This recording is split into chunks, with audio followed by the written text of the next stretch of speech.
YCP MLC Anantha Babu భార్య లక్ష్మీదుర్గకు non bailable warrant జారీ అయింది. దళిత డ్రైవర్ సుబ్రహ్మణ్యం హత్య కేసులో లక్ష్మీదుర్గకు Rajahmundry SC court non bailable warrant జారీ చేసింది. డ్రైవర్ సుబ్రహ్మణ్యం హత్య కేసులో ఇప్పటికే లక్ష్మీదుర్గను ఏటూగా చేర్చి సిట్ అధికారులు సప్లిమెంటరీ ఛార్జ్షీట్ దాఖలు చేశారు.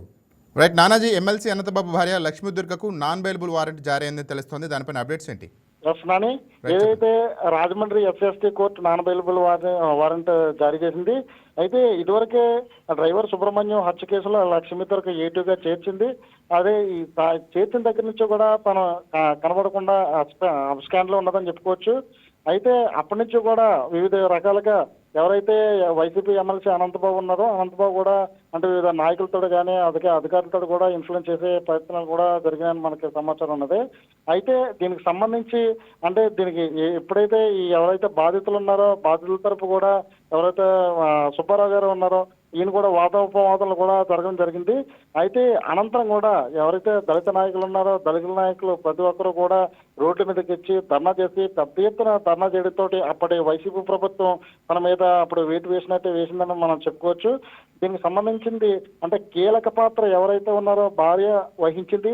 దీని హత్య కేసులో డైరెక్ట్ గా పాల్గొన్నారని చెప్పేసి ఆరోపణలు వచ్చిన తర్వాత అదే రకంగా ఛార్జ్ షీట్ కూడా వేశారు. ఈ ఛార్జ్ షీట్ మొత్తం అంతా అయిన తర్వాత ఛార్జ్ షీట్ లో తన భార్యను కూడా ఏటుగా చేయడం జరిగింది. ఎప్పుడైతే చేశారో అప్పటి నుంచి కూడా తన అబ్స్కాండ్ లో ఉన్నారో దానికి సంబంధించిన అంటే ఏదైతే కోర్టు ఉన్నదో ఈ కోర్టు సంబంధించి ఖచ్చితంగా నాన్ బెయిలబుల్ వారెంట్ ఇచ్చారు. ఇచ్చిన తర్వాత ఇప్పుడు ఇంకా తను ఎక్కడైతే ఉన్నదో కూడా వెతుకుతూ ఉన్నారని చెప్పుకోవచ్చు. అప్పటి నుంచి కూడా ఎవరైతే వీధి సుబ్రహ్మణ్యం వాళ్ళ కుటుంబస్తులు ఉన్నారో కుటుంబస్తులు కూడా ఆరోపించడం జరిగింది. ఎవరైతే అనంతబాబు ఉన్నదో అనంతబాబు భార్య పరోక్షంగా కానీ ప్రత్యక్షంగా కానీ ఆవిడ ఖచ్చితంగా హ్యాండ్ ఉంటుందని చెప్పేసి అప్పుడు కూడా డౌట్ వ్యక్తం చేయడం జరిగింది. దీనికి సంబంధించిన వీళ్ళ తరపు లాయర్ కూడా అదే వాదించడం కూడా జరిగింది. కరెక్ట్ గా అదే జరిగినట్లుగా ఛార్జ్ షీట్ లో కూడా అదే ఏటుగా చేర్చారు. అప్పటి నుంచి కూడా సమాచారం లేకుండా పోయింది. ఎవరైతే దీనికి సంబంధించిన సర్టిఫికెట్ జారీ చేసే విషయాలు ఉంటారో అదే అడ్డతీగల మండలం ఎంఆర్ఓ ఆఫీస్ నుంచి ఈ సమాచారం అంతా కూడా తనకి లీక్ అయిందని మనం చెప్పుకోవచ్చు.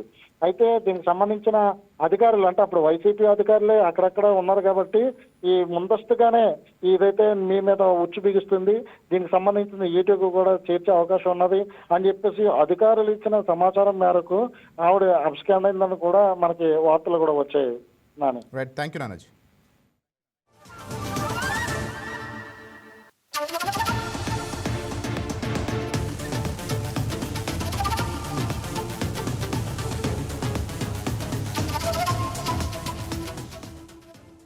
Please subscribe to YK TV Network. Please subscribe to YK TV. Please watch YK News. Don't forget to subscribe YK News channel